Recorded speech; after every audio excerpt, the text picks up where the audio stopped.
A massive upset on Thursday Night Football for the San Francisco 49ers, and it looks like we got the return of Mac Jones. That and more on today's edition of Locked On NFL. The new Locked On NFL. The madman Tyler Rowland is your double shot of NFL espresso, with the Locked On local experts on every major story. Get ready, Rowland is revving up. The new Locked On NFL starts now. Locked On Podcast Network. Your team every day. Football fans, welcome in to the Locked On NFL podcast, bringing you a double dose of the NFL's biggest stories with help from our local experts that know your favorite teams like no one else. I am your host, the madman Tyler Rowland, joined today, as I always am, on our Friday show by Locked On NFL expert Nick Cattles. On today's show, of course, I got the madman's moneymaker for you guys with my 5 best bets of the weekend.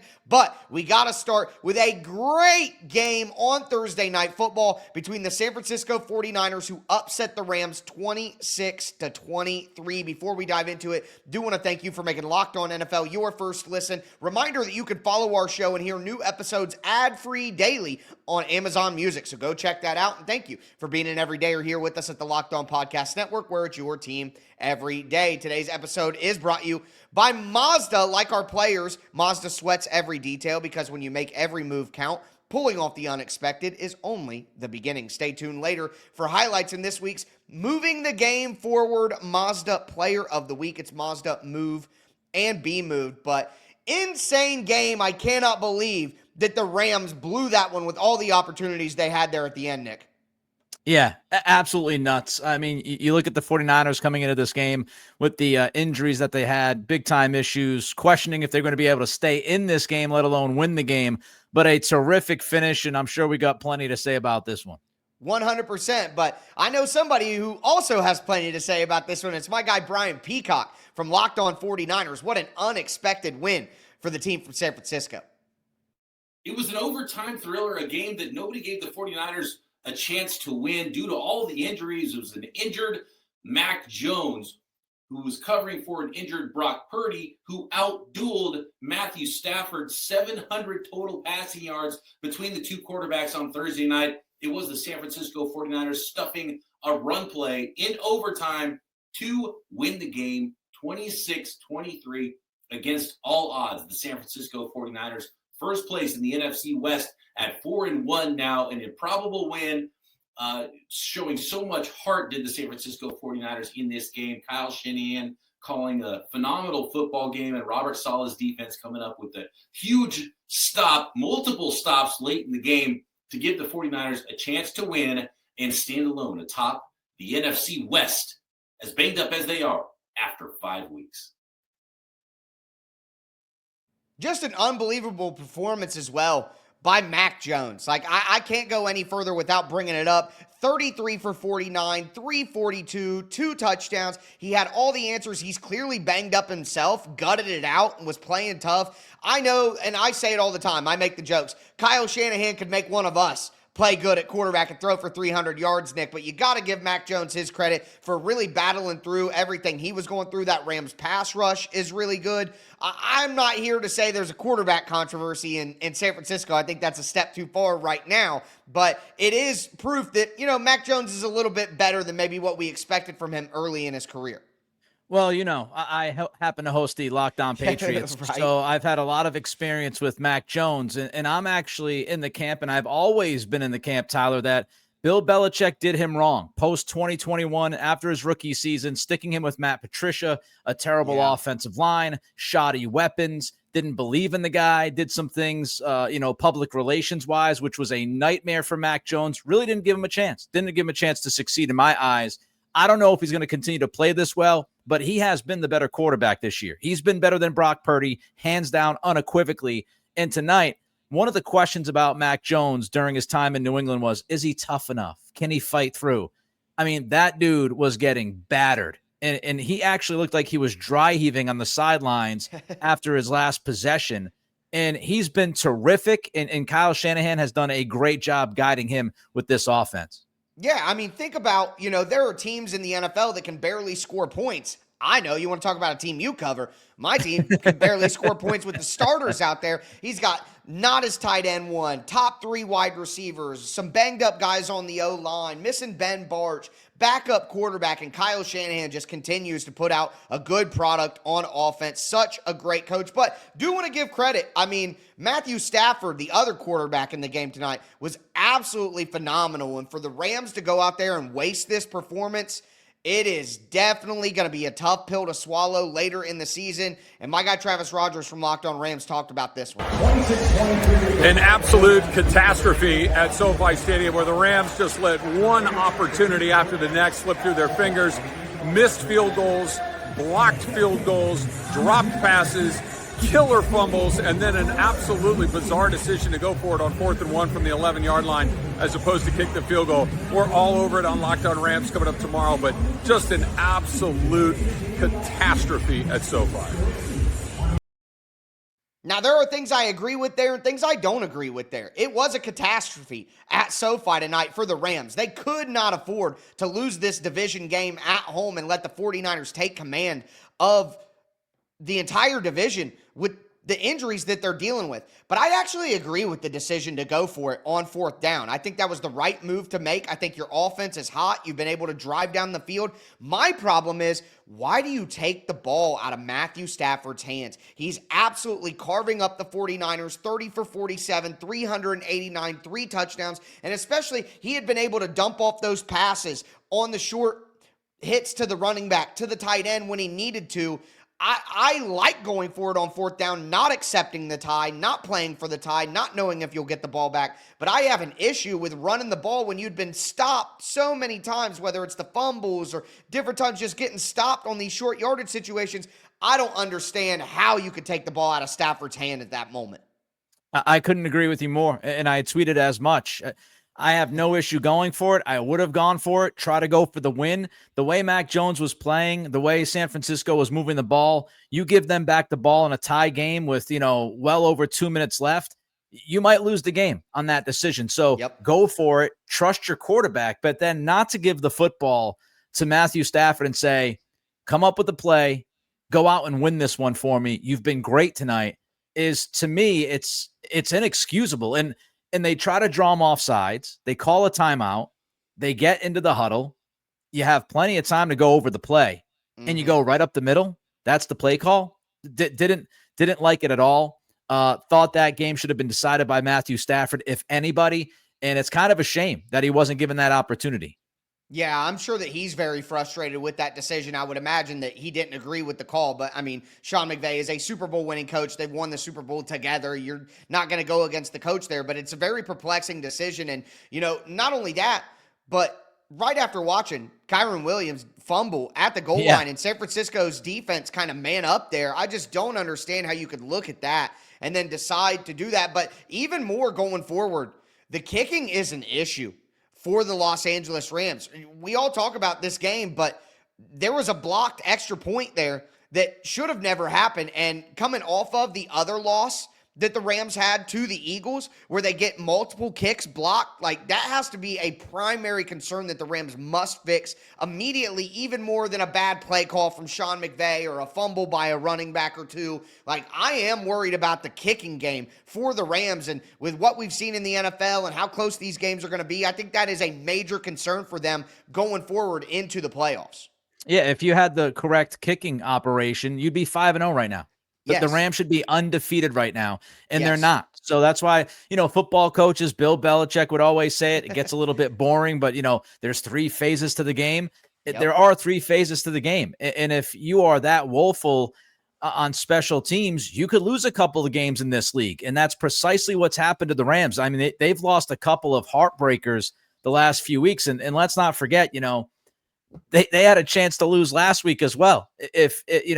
You look at what they've done. It's pretty amazing, Tyler. You have the game against Philly that goes sideways because of the blocked kick. Then you have A.D. Mitchell do what he did and probably, I don't want to say handed you the game, but certainly helped you win that game. Yes. And then you have Thursday Night Football against the Niners, and the kicking operation let you down again. So it's been a wild last 3 weeks for Sean McVay and company.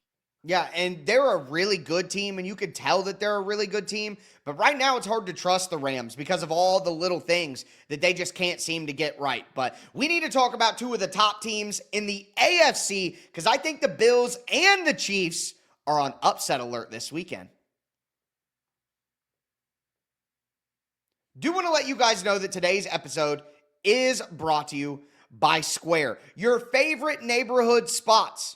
Run on Square. There are certain businesses that make the neighborhood the neighborhood. These are the places that become an extension of home, whether it's a sports bar dedicated to your team's fan base, the spot with the best wings in town for game day, or that beloved local chain that's been rooted in your community for years. These businesses are what bring people together. When neighborhood businesses thrive, the whole neighborhood thrives. And imagine how things are going down out in San Francisco tonight, whether you're out Trout Farm Inn or the Shake Shack, or you're at Los Gatos Meat and Smokehouse or 11th Hour Coffee, or even the Farm Bakery Cafe and Gifts, Beer Mule Bottle Shop and Poorhouse. I bet San Francisco fans are just going nuts, and they should be, quite frankly. Square is a proud partner of more than 4 million neighborhood businesses around the world. You can go to square.com/go/LockedOnNFL to learn more. But before you do, go support your favorite neighborhood spot. You'll be happy that you did. It's Square. See you in the neighborhood. Today's episode is also brought to you by Mazda.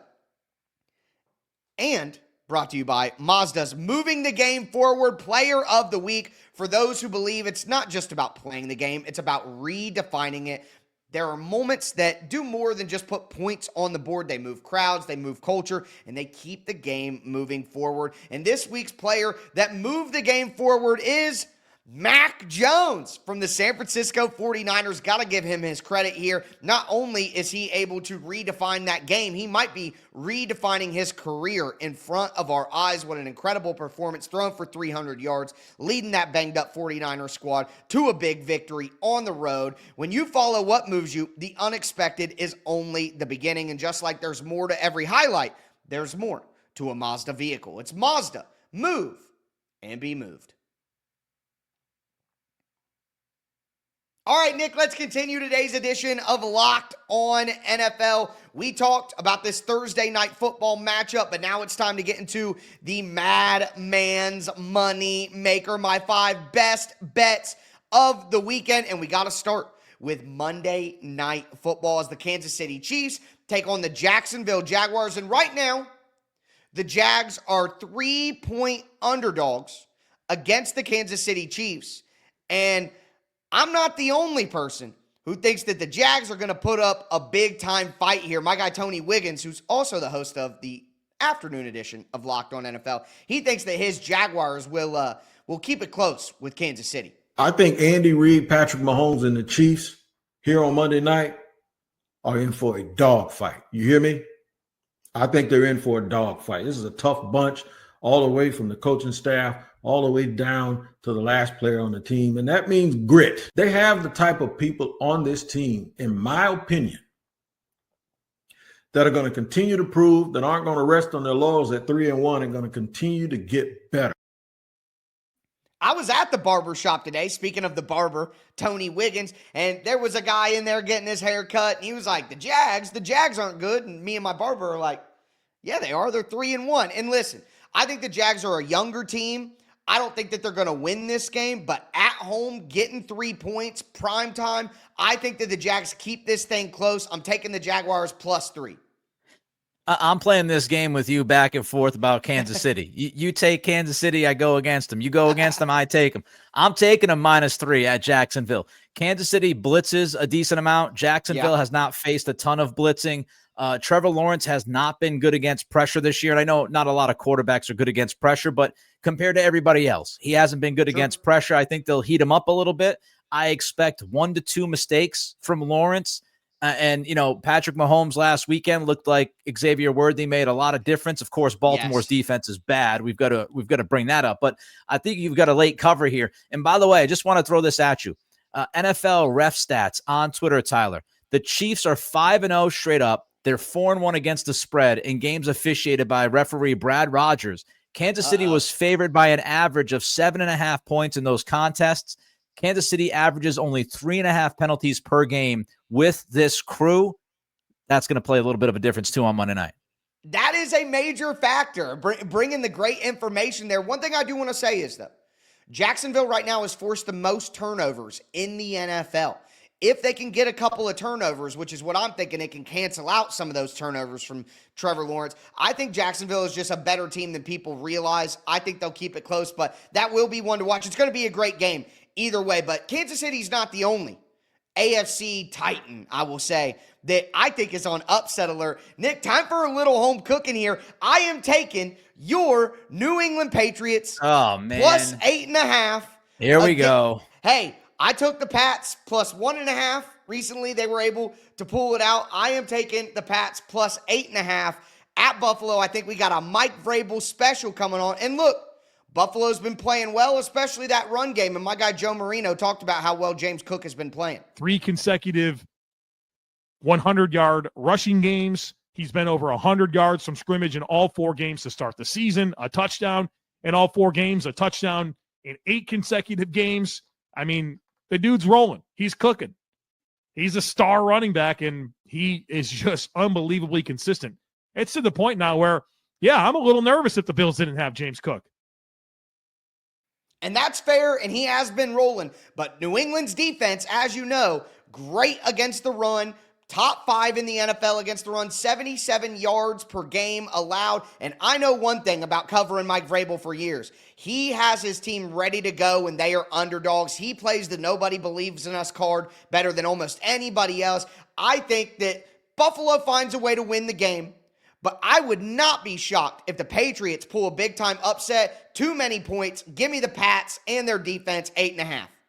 One thing to keep an eye on, Milton Williams did not practice on Thursday. It's an ankle injury. If he doesn't play, that would be a huge blow to that defensive line. And, of course, when you talk about James Cook, you talk about Josh Allen's ability to run, especially on the interior. You're going to need Milton Williams out there to help you. So keep an eye on that. But I tend to agree with you. I think the Bills will win this game. I think they could win it by a touchdown. But, you know, if the Patriots don't turn the ball over, I think they can do some things against this Buffalo defense and at least keep it competitive through most of this game. The Bills are going to score, and I wouldn't be surprised if the Bills score a lot. But I think, again, the Patriots can stay within striking range. So the only thing you got to look for is turnovers. If the Patriots have turnovers, it could get ugly quick. They take care of the ball. I think they could stay within the 8.5 for sure. And Drake May has been so impressed. This could be, even if there are some turnovers, this could be a late cover situation where the Patriots, maybe in garbage time, get something going. Drake May right now is the highest player in the NFL responsible for the total amount of yards. I said that terribly. You know, it is about 12:15 a.m. on the East Coast here. But let me put it this way. Drake May has been responsible for 77% of the New England Patriots offensive yards. That's the highest total in the NFL. See, second try, I got it going. There you go. I think that Drake May is having a breakout right now. And even if Buffalo wins the game, 8.5 is too many points for a Mike Vrabel team in this spot. So I'll go with New England plus 8.5. But we got a lot more games to go over here. 3 more best bets in the Madman's Moneymaker. And hey, Nick is not afraid to go against me here. So we'll see if we agree on some of these. We're 1-1 right now. Let's see how it finishes up.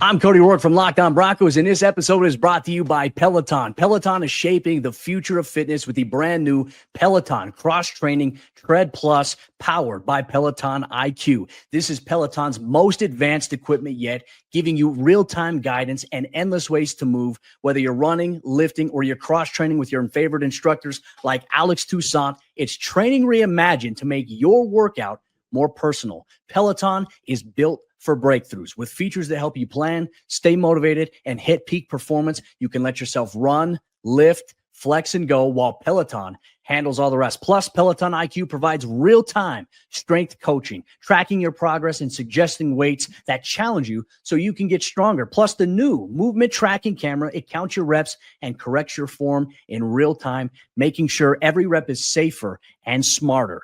So, let yourself run, lift, flex, push, and go. Explore the new Peloton Cross-Training Tread Plus at onepeloton.com.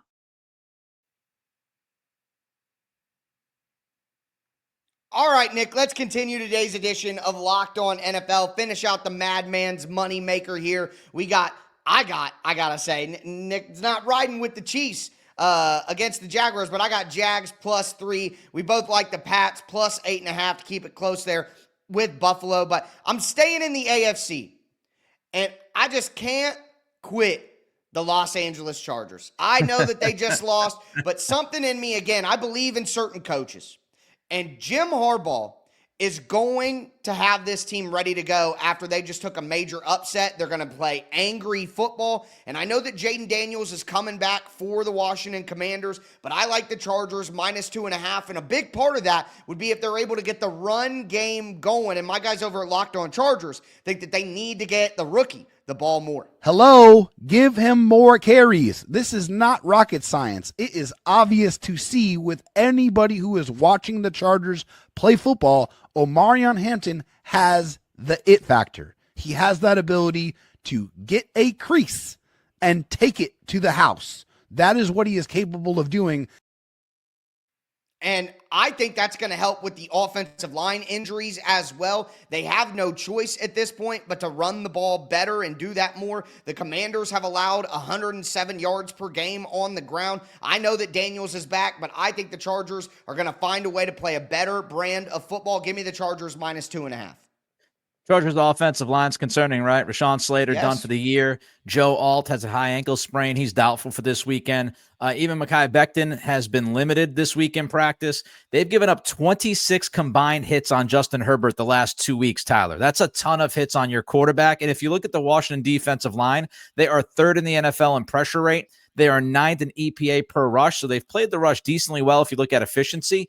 As you said, Jayden Daniels is returning, but I've got LA. I've got LA -2.5. Why do I have LA? Well, Terry McLaurin, Deebo Samuel, and Noah Brown are all hurting. I don't know who's playing at wide receiver on Sunday for Washington.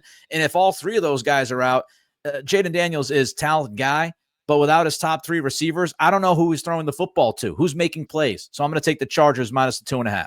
Yeah, and the Chargers defense is going to have to carry him here. And I just think that Jim Harbaugh is going to have these guys ready to go after that. Teams respond after they get embarrassed like that. It's just the way that it works. So give me the Chargers -2.5. We're both on board with that one. Now we're staying out west. A lot of West Coast action here in today's episode. We're staying out west, but going to the NFC. I got a little home cooking of my own. And where I wasn't willing to lay the 8.5 before, I am willing to lay the 8.5 with the Arizona Cardinals.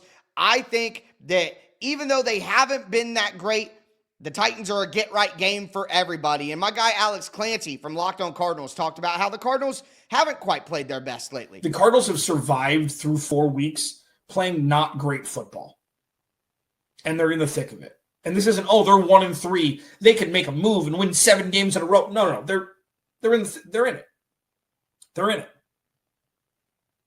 And the offense turns it on, we're having different conversations. The offense doesn't turn it on, we're having the same conversations, just more grave. Here's the thing. The Arizona Cardinals offense doesn't even have to be that crazy because the Titans offense isn't going to score any points. Arizona has a good defense, all right? And the Titans have a bad offense. So even if Arizona's offense, which has been the problem with their team so far this year, even if they don't quite come out and play to the level that everybody wants them to, I still think that Arizona is going to do this handily. I'm taking Arizona 23-9 in this one. The Titans offense is just that bad. So I would be shocked if the Titans were able to cover this one. Brian Callahan does not cover. He doesn't. His all-time record against the spread is like 3-17. It is bad. Give me the Cardinals romping the Titans in the desert. I'll take the 8.5. I'll eat it. Cardinals win. I feel like you've hit your limit. You've hit your limit with the Tennessee Titans this year already. You're already feeling it. You're 1 month in. You're worn out. You're done. You're beaten down. Is the clock ticking on Brian Callahan? I would imagine it is, right? I mean, I don't know how long this dude has a job for as the head coach. Tennessee, outside looking in, they feel dead to me. Maybe I'm wrong, but they just feel dead. I don't love Arizona, but Tennessee, cross-country trip, lack of talent, lack of coaching. I'm with you. I was with you last week, and I said, too many points, and Houston, and We're not doing that anymore, Nick. We've been Houston's defense hasn't been good. Houston's defense is it hasn't been as good, and their offense has some question marks, and Tennessee can play tough. I'm with you. Arizona -8.5. Yeah, it's the get right Titans. You're going to get right when you play the Titans. If you whatever ails you, they're like medicine, man.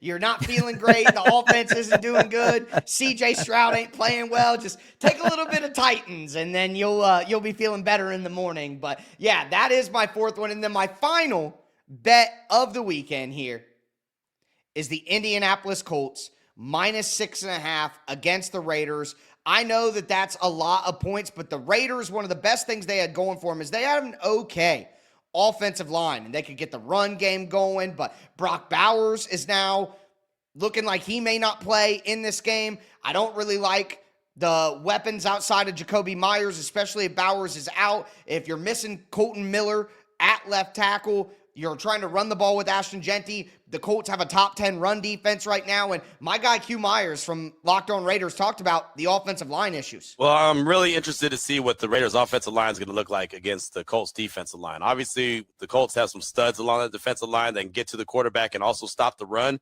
and the Raiders have been struggling with their offensive line. They have had no consistency so far this season. Week 1, they had their starting 5 out there. Week 2 and Week 3, they had a backup there in the right guard spot at Alex Kappa in for Jackson Powers-Johnson. Week 4, they get their starting offensive line back. They did really well against the Bears, right? We're able to run the ball. They protected Geno really well. Great. They lose Colton Miller at the end of the game, left tackle. So now going into Week 5 against the Colts, they're going to have their third version of the offensive line in 5 weeks. And Latu, the best edge rusher for the Colts, had 10 pressures last week in kind of a breakout performance. Get him against a backup offensive tackle. I think that's going to be problems for Geno Smith. I think the Colts offense is significantly better than the Chicago Bears offense, even though there's talent in Chicago. The Colts are just on a different level right now. I think the Colts roll the Raiders, so I'll eat that 6.5 and take Indy. What would the line be if the Colts, if A.D. Mitchell, as I mentioned earlier, didn't poop his pants against the Rams? What would the line be? Would it be -8.5? Would it be 8.5? I mean, I'm looking at it, and I'm feeling pretty good about the Colts. I said last week Daniel Jones would take a step back. He kind of sort of did, but he was still pretty good, right, given the circumstances. And so, you look at Daniel Jones, Shane Steichen, he's got him playing his best football. I think they will do more than enough against this Raiders defense. I think the Colts win by 10, so give me the -6.5. Yeah, I'm with you there. If going up against the Rams defense is like pushing a boulder up a hill, going up against the Raiders defense might be like pushing a baby stroller for the Indianapolis Colts. So I love the bets.